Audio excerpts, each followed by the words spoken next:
So, what I want to talk about, I'm going to share my screen now, is the use by Roy of the idea of geometry. And I call it geometry of the brain, no? And I'm just going to illustrate how this idea was used by him and also how it is actually very useful for the practical applications. And also how it's evolved and in which ways we've pushed it. So first, remind people, this is a special issue of Neuroimage that I co-edited with a number of people. Maria Luisa Bringas wrote it, Christophe Michel, Shekhar Saxena, who was the organizer of the 2016 WHO meeting with the brain projects of the world. And here we highlight the need for technologies that might help in lower and middle income countries, but also for disadvantaged populations in even in supposedly rich countries. Now, one of the ideas that from the beginning, when I met Roy, was the way in which, due to his training as a physicist and his intuition, he tended to see things as living, as Leslie said, in a hyperspace. And that entranced him and me.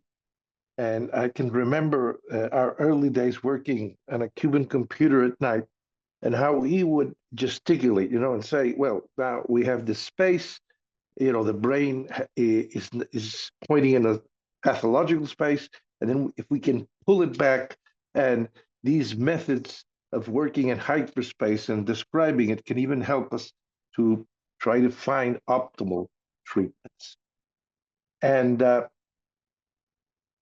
it's really interesting that now there's many, many, many. This is a paper that has an incredible number of citations. It was in Nature, spearheaded by Bethlehem and Seidlitz. A lot of countries participated. And essentially, age regressed parameters of the volumes of different parts of the MRI were obtained using advanced, sophisticated methods. Well, the Cuban cohort was in there, was one of them. So we're one of the members of this consortium. And there's even a web interface where you can interrogate this. And these are likened to growth charts for children, for pediatricians. The interesting thing that now this, which has become normative modeling and is a trend now, was actually and well, this is a diagram. No, it's a Mark 1 from 2019. You have the brain. You take descriptive parameters, then you do normative modeling. That is to say, you see the regression of parameters with respect to some biological variable, noticeably age, and then you can measure the statistical difference of the subjects from that trajectory. Now, I want to point out that this paper and this trend, which is very useful, actually was started in EEG. And one of the friends of Roy and our friends, who was in Cuba, invited by Talia, was Matushik and Pedersen, who had already developed the idea of the age-dependent quotient in 1973.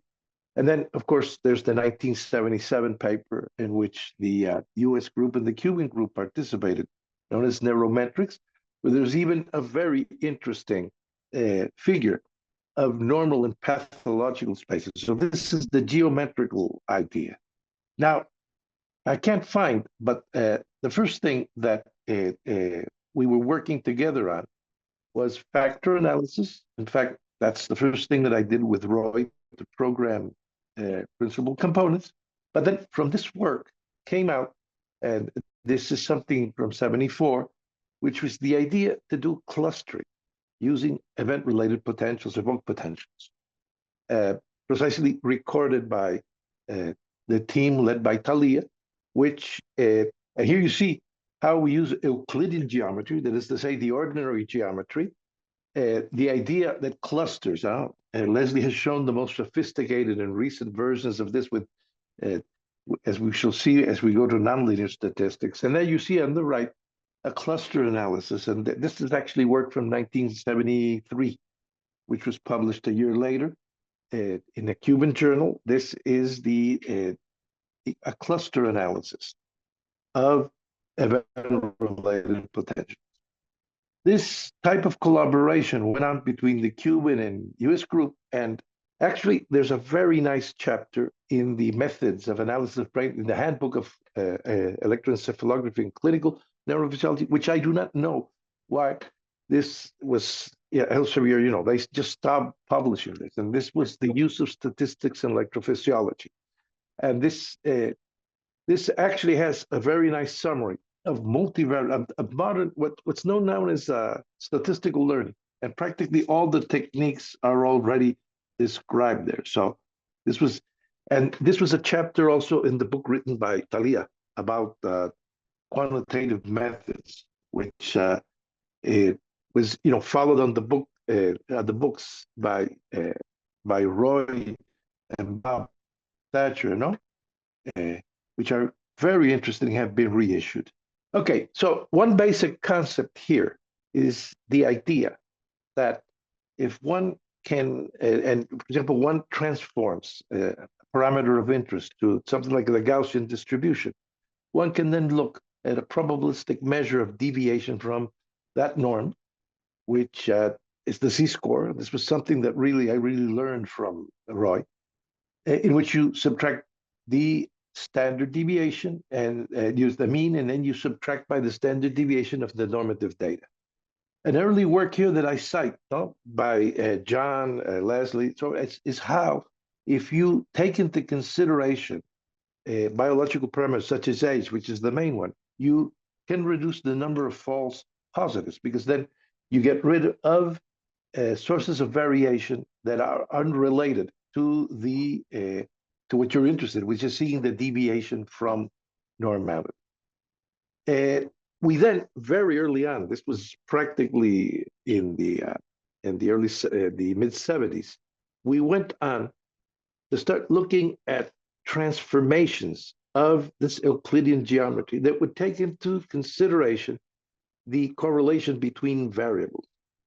And thus we started introducing into the joint work between the Cuban and US group of the idea of Mahalanobis distance. So this was still linear, but it was a type of measurement where one could take into consideration the covariance between the variables. Now, this is well known now, but for us, it was a discovery at the time, and then led to the use of discriminant analysis very early on. I think that we prefigured many of the techniques that are now known by fancier names and used in different ways.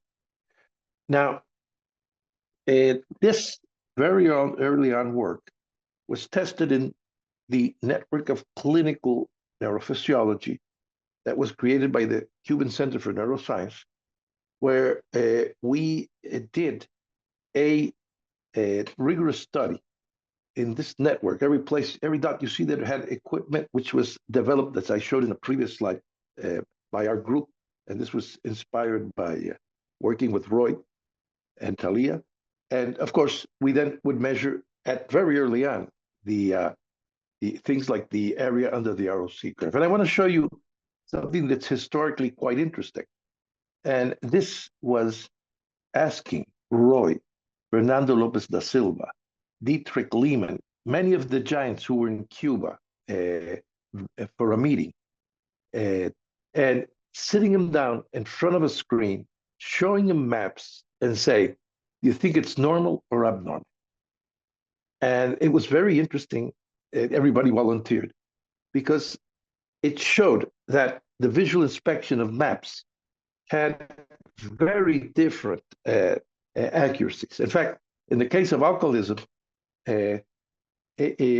people were making mistakes. It's lower than 0.5, which is chance level. So people were systematically diagnosing. And this is something that we have continued to do. And it is to try to also measure So these results let us try to look for better methods to improve the work. And I want to just mention one direction. First, I want to remind people that we're not working actually with simple objects.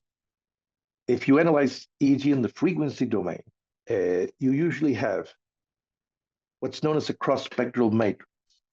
And this is an object that comes out of the analysis in which you have frequency, you see there on the left, then you have electrode, and so it's like a series of slides, no? Where each slide is a given frequency, and then you have the what's known as the cross spectrum. That is to say, the complex covariance between the Fourier coefficients of the EEG and the diagonal.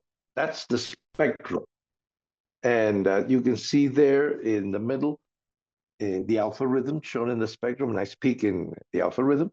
But then actually, this ignores the information on the off diagonal of this tensor. And this are the cross spectra, which to a certain extent reflect on the scalp. And that's what I'm going to be talking about. We've done a lot of work in source analysis, but I'm simplifying this. And some people call this functional connectivity, which is really not appropriate because we can't measure the actual neural functional connectivity. It's caught on and it's good for getting grants, but it's not really intellectually clear. So I will refer to it as the cross spectrum, which is what it is. It's like, also they say correlation, functional connectivity. I don't know why you have to tag something with an implication beyond what it really has. Now, you can then derive measures. For example, for the EEG spectrum on the bottom left, and I put the formula there for the people who like formulas like me, you have the spectrum, but then you can have what's known as the complex correlation, its absolute value, which is the coherence, and then you can have the phase. Now, currently, you can obtain an enormous amount of information, which are highly correlated.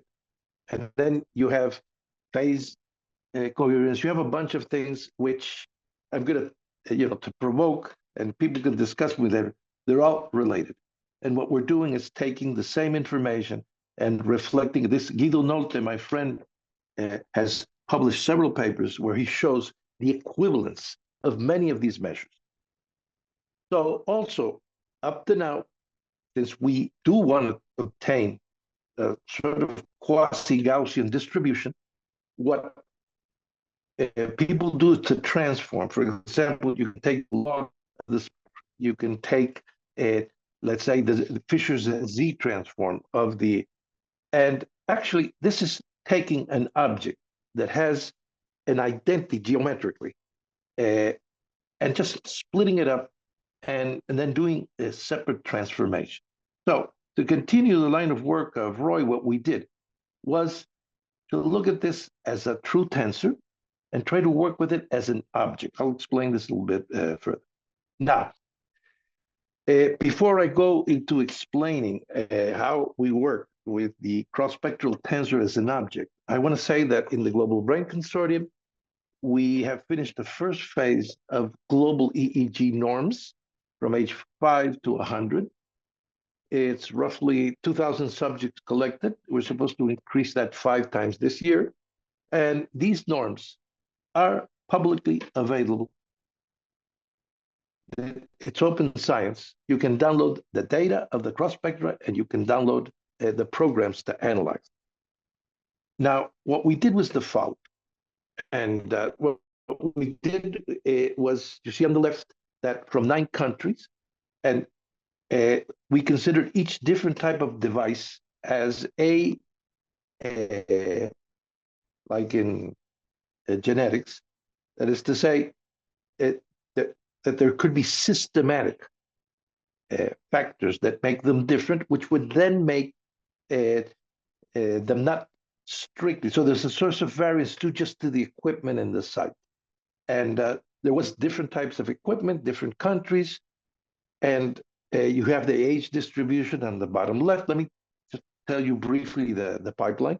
So what people shared, apart from gender, age, frequencies, a number of metadata, they just shared the cross spectrum.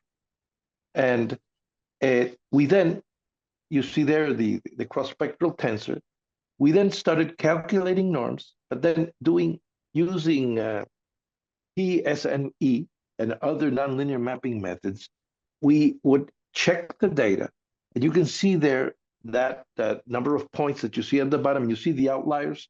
Well, this is a nice example because this was one site that had put the electrodes on in the wrong order, not the traditional order that we had specified. So that was corrected. Now, that allowed us to create something that I developed in the 90s, which were what we called EEG developmental surfaces, which is simply a plot of any parameter, in this case, the log spectrum, then frequency, and then age. That's what you see there, that nice surface. And then we would do batch correction. That is to say, we harmonized this data. So we did first quality control without having to look at the original EEGs. Then we did batch correction, and we're able to obtain what the cloud that you see on the right. Those are the Z transforms. The different colors are the different batches. That's like countries and equipment.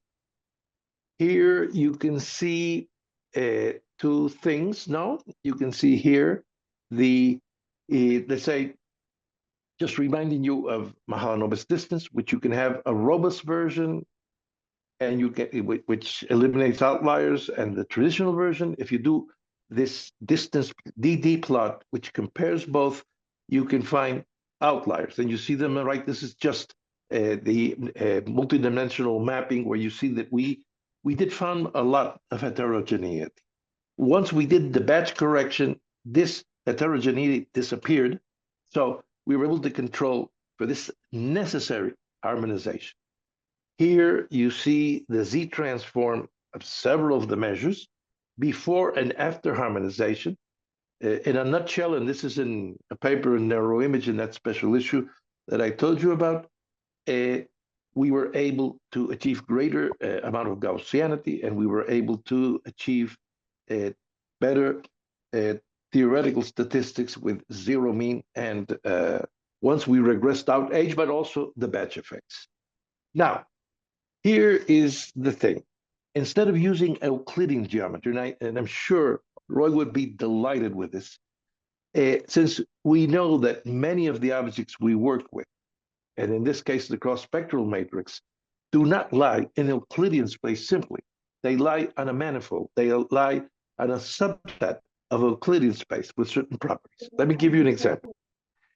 Here you see I plotted a covariance matrix, a very simple one. You have two variances, and you have the covariance is symmetric. To maintain the properties of a covariance matrix, you have to be positive semi-definite. That is to say, you can't have negative eigenvalues. Then that data lies in a double cone with negative covariance on the bottom and on the top. And you see there some dots which represent data. If you take the simple average, you're going to have a point that falls out of the manifold.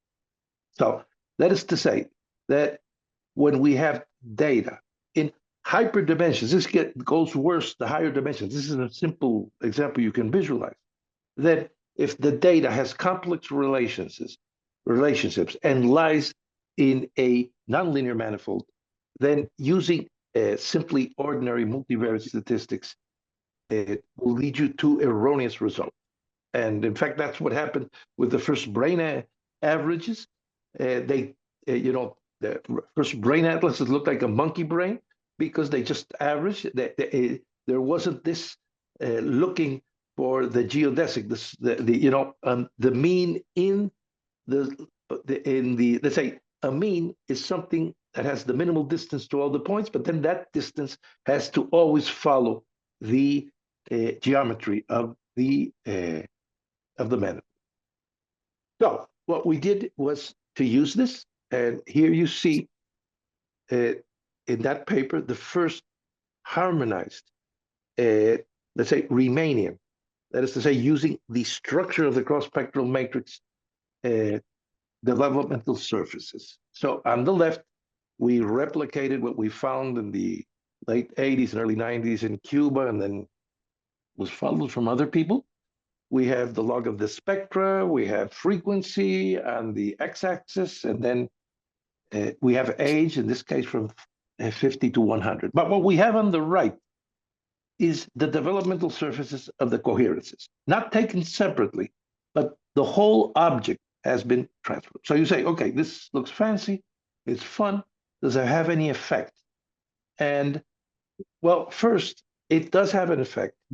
Here I show you each of the different colors is one different batch. It's a different country or equipment within a country.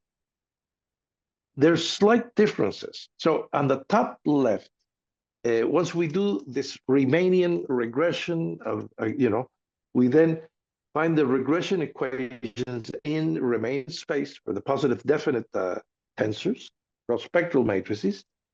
You can see that these are more tightly clustered around 0 and unit standard deviation. Here, it might seem minimal, but I want to show you an example from a very beautiful study that actually the connection to this study was also initiated by Brain Research Labs. This was a wonderful collaboration with Janina Galler and the group, Frank Ramsey, in the group in Barbados, where 2 cohorts of children have been followed up to this day. And these children suffered malnutrition in the first year of life, and then there was a solution to the problem. But then what happened is that these people were followed up. There were 2 control groups matched for socioeconomic status, classroom, everything. The second generation has also been studied, but basically in 1978, Brain Research Labs, with Suki Ann, one of Roy's students, went to Barbados and recorded a large group of both controls and children that had only malnutrition in the first year of life. Later, Maria Luisa Bringas, Janina Galler, and I were able to get funding, and in 2018, we went back. I think this is the longest longitudinal study on the same subjects under these 2 conditions. And then you see below some of the maps we found, and differences, there's a whole bunch of publications. And this was also then the publications also by Ann Gallagher, her and a group that participated in the 2018 study. Interesting, Janina has, there's a Vera Gross lecture, the very first Vera Gross lecture of the GBC has a full history of this wonderful work that she has guided. Now, what I want to show you is the following.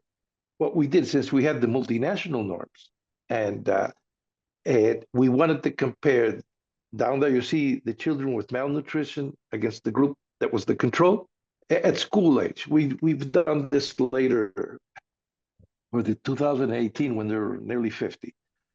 What we did was to take the a subset of the Cubans, since it was so culturally and ethnic, come from Africa, there's some slight differences, so we used them as a way to eliminate batch effects. And what you see on the right are the ROC curves. In a nutshell, I can tell you. If you just use the log spectrum, that's the lowest curve. If you use the harmonized spectra, it goes up. And then if you use the harmonized spectra and you get rid of the batch effects, that's the one that's at 0.952. There is a substantial difference when you improve the methods. But we went beyond this. And what we did was then to use these Riemannian parameters, and we did mediation analysis. So what we did was to consider protein energy malnutrition, and as the exposure, we then looked at cognition way later, okay? Maybe 45 to 50 years later, 2018, that's the outcome. And then we asked ourselves, can we use the quantitative EEG as a proxy for brain function and look at mediation? And in fact, we did find this with a very high percentage. You can look at the paper. And this is a wonderful study of collaboration between different groups in different countries.